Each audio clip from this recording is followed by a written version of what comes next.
pelo menos a maioria de nós, já percebeu que as leis do nosso país culpam a vítima e absolvem o criminoso. E nós apenas vamos empurrando isso com a barriga, esse grande absurdo. Assim como tantos outros, corrupção, impostos absurdos, produtos que aqui são produzidos e são vendidos mais barato lá fora, mesmo tendo as despesas de transporte. Exemplo, o Guaraná Antártica, produzido aqui no Brasil e vendido por 49 centavos de dólar nos Estados Unidos, sendo exportado daqui para lá, cruzando o oceano inteiro. E aqui no Brasil custa $1,30, quase o triplo. Outro exemplo também conhecido graças ao canal do Otário é o famoso Gol, vendido no Brasil a partir de 34.250 pelado. Este mesmo carro é vendido no México por 17.700, sendo completo e atravessando também o oceano, gerando toda uma despesa de transporte. Mesmo assim, vejam a diferença absurda de preços. São apenas alguns de muitos absurdos que nós brasileiros sofremos. Mas quando acontece um crime bárbaro, como foi o da fanqueira, é como se levássemos um tapa na cara. Pensar que alguém como esse monstro, daqui a alguns poucos anos, estará dirigindo ao nosso lado em alguma rua desse nosso Brasil. Ou você pode esbarrar nele em um supermercado e saber que perante a justiça e a lei, ele não deve mais nada. Realmente isso deixa qualquer cidadão frustrado. Há alguns anos atrás, por exemplo, o vagabundo assassino que matou a atriz global Daniela Pérez cumpriu uma parte de sua sentença e foi solto por bom comportamento. Ele se tornou evangélico e foi solto numa boa. Chegou até mesmo a ir a programas de televisão de entrevista, ficando mais famoso do que era quando foi ator global. Para quem admira o Ratinho, vou mostrar aqui como essa galera da imprensa é podre. Ratinho preparou uma matéria para meio que justificar o ato monstruoso desse vagabundo, limpar um pouco a imagem dele. E isso, é claro, em troca de alguns detalhes do assassinato, o que na hora H o cara deu para trás. Aí vocês reparem a indignação do Ratinho, não pelo ato que ele cometeu, mas sim por ter rompido o trato. O Guilherme ainda disse na cara dele: você também é um personagem. Antes disso, vou soltar logo a matéria sobre o crime. Como muita gente é nova, faz parte da geração todinho, primeiro eu irei passar o crime e depois a entrevista com o Ratinho.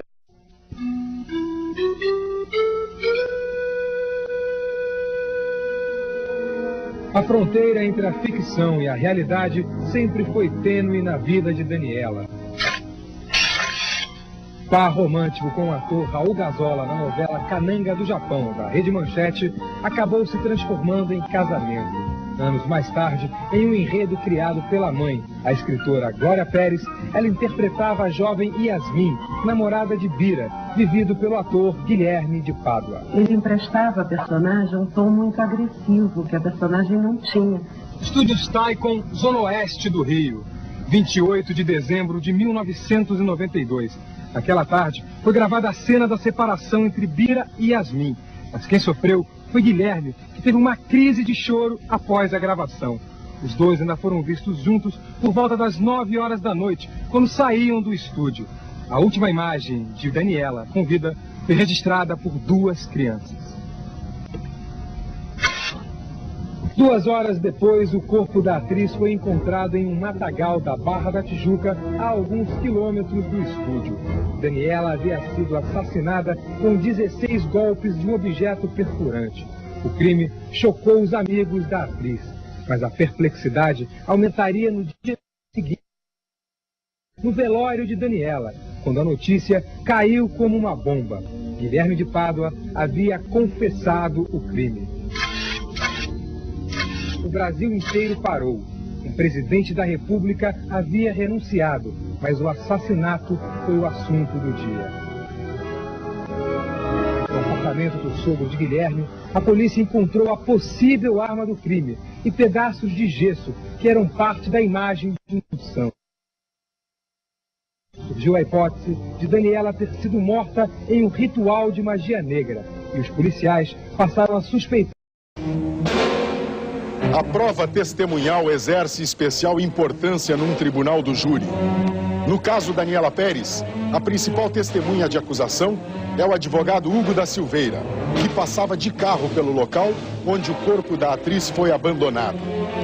O advogado garante que havia 2 pessoas no carro e uma delas era Paula Tomás. Outras duas testemunhas arroladas pela acusação são os frentistas do posto Alvorada, que fica a cerca de 300 metros do estúdio onde Daniela gravou sua última cena como Yasmin. Segundo as testemunhas, as coisas aconteceram mais ou menos desta maneira, como reconstituído pelo programa 24 Horas.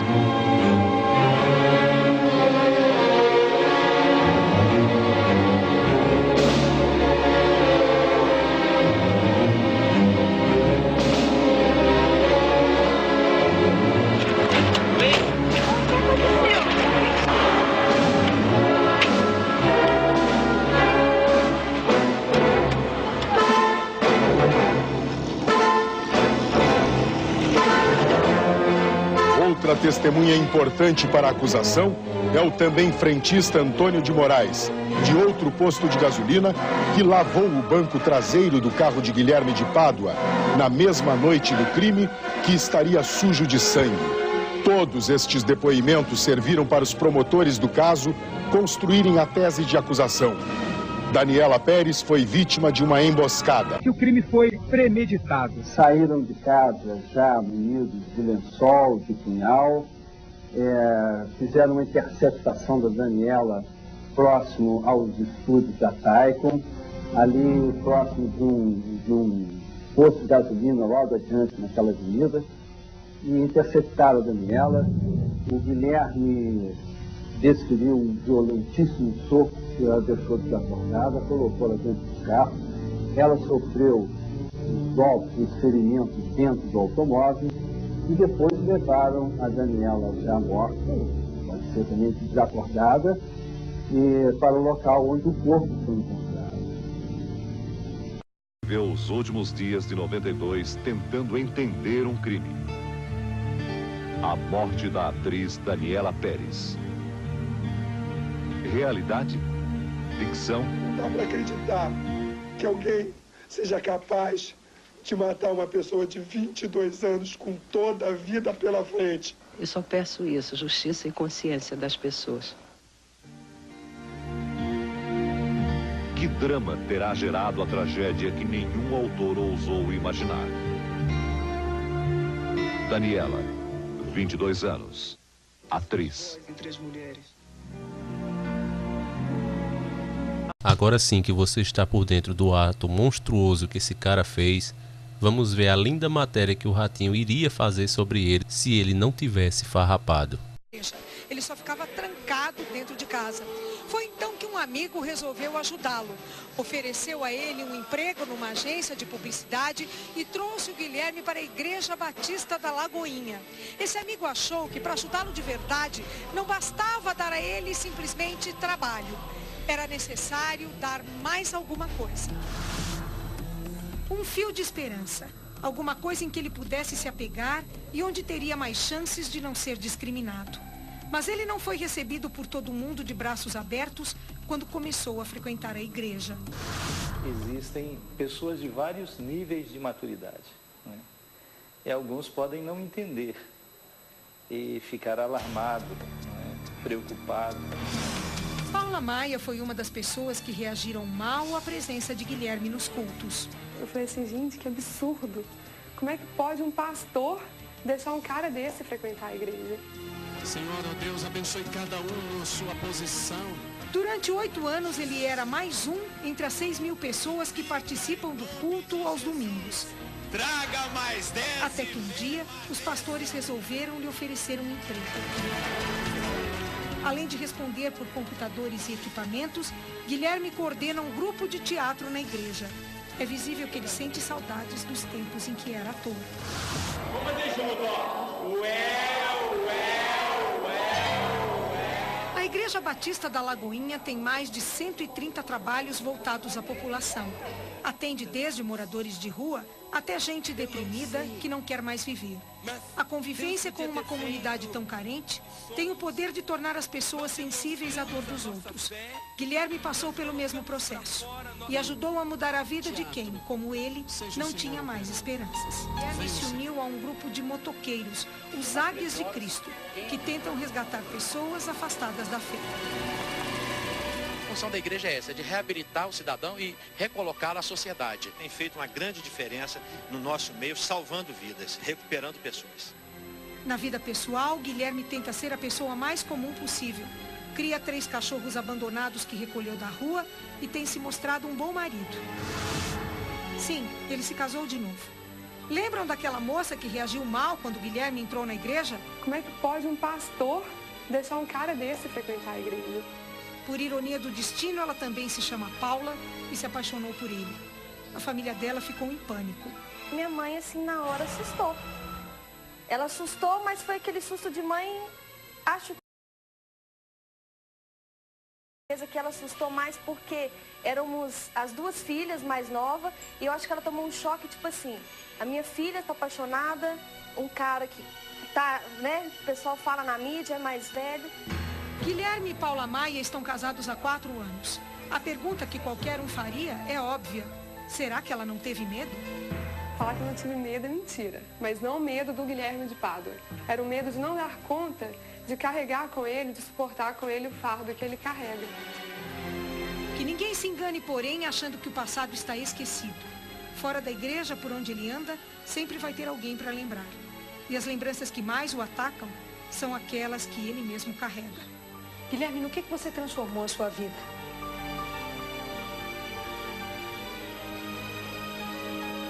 Deus transformou minha vida.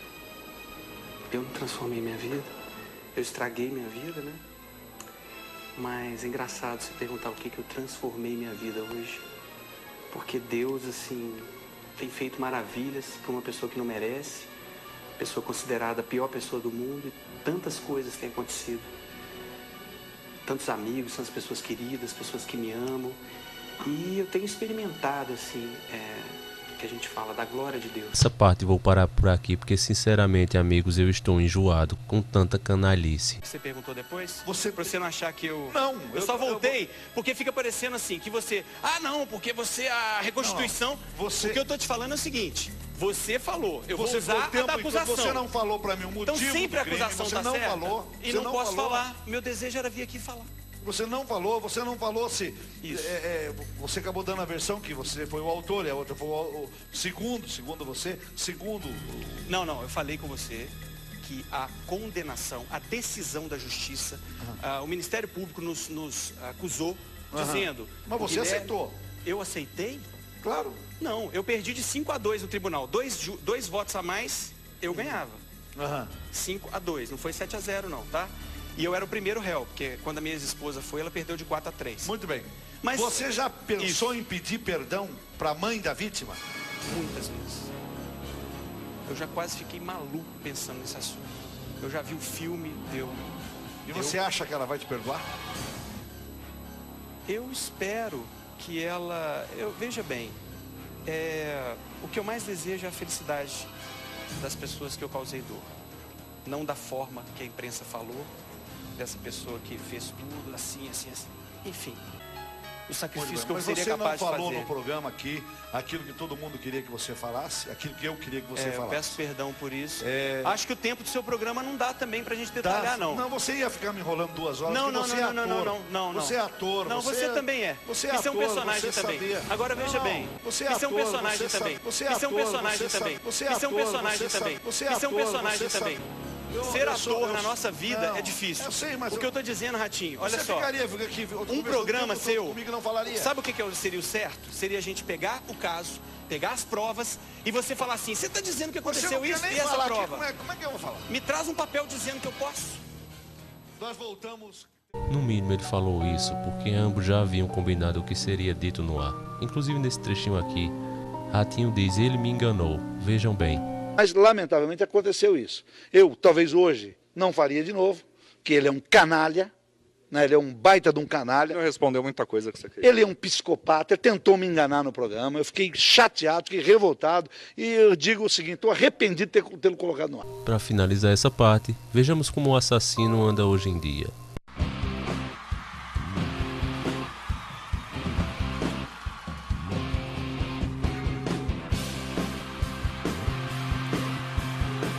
Olá, paz do Senhor, meu nome é Guilherme de Pádua, eu queria te convidar para participar da Marcha para Jesus no dia 3 de junho, a saída no metrô de Tiradentes às 10 horas da manhã. Ok? É importante a sua participação para que o povo de Deus assim tenha uma participação significativa, expressiva. Nós precisamos marcar presença nessa cidade. Tá? É tempo de profetizar, é tempo de mostrar que o Senhor está voltando. Tá bem? Um abraço.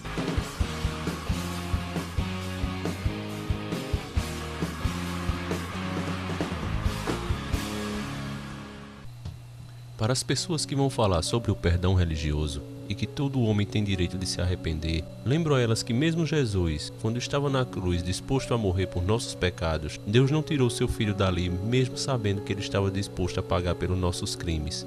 O que quero dizer com isso? É direito do homem se arrepender, mas é dever pagar por seu crime. Deus é amor, mas também é justiça. Se esse cara tivesse mesmo a fim de pagar por seu crime, por que ao invés de estar querendo aparecer na mídia, não dedicou sua vida de verdade às boas causas e abriu mão de toda a vaidade da terra, como alguns bons padres já fizeram no passado, abrindo mão do sexo, dinheiro e tudo que essa vida tem a oferecer devido ao seu crime. Sei que vão dizer, mas todo aquele que se arrepender, nova criatura é. Mas para isso é preciso antes pagar por seu crime. Ou seja, se ele realmente está arrependido, reconheceria que deve muito ainda à sociedade e não se sentiria livre de toda a culpa. Assim como fez Jesus, que mesmo sendo santo teve que ser sacrificado, como também fez Zaqueu, que para quem não sabe era um cobrador de imposto, que cobrava mais para enriquecer. Jesus o converteu e assim Deus entrou no coração dele de tal maneira, sem que Jesus pedisse, e ele já tendo sido perdoado, sentiu-se na obrigação de devolver o que havia tomado do povo, e assim devolveu o dinheiro mal adquirido, e ainda 4 vezes a mais do que tinha pegado. Além disso, repartiu metade de seus bens com todos os pobres. E isso prova o que eu estou falando. Não há perdão sem reparação. Entendam isso. O mesmo aconteceu com o rei Davi, que mesmo profundamente arrependido do seu crime, Deus mandou-lhe escolher entre 3 castigos. A doutrina é muito clara e não há espaço para erros. Outro assassinato que chocou o mundo, pois usava carne de mulheres para rechear coxinhas. Isso mesmo, aquele salgadinho que você gosta. Coxinha. O cara recheava as coxinhas com carne das mulheres que matava. Ela fez pra...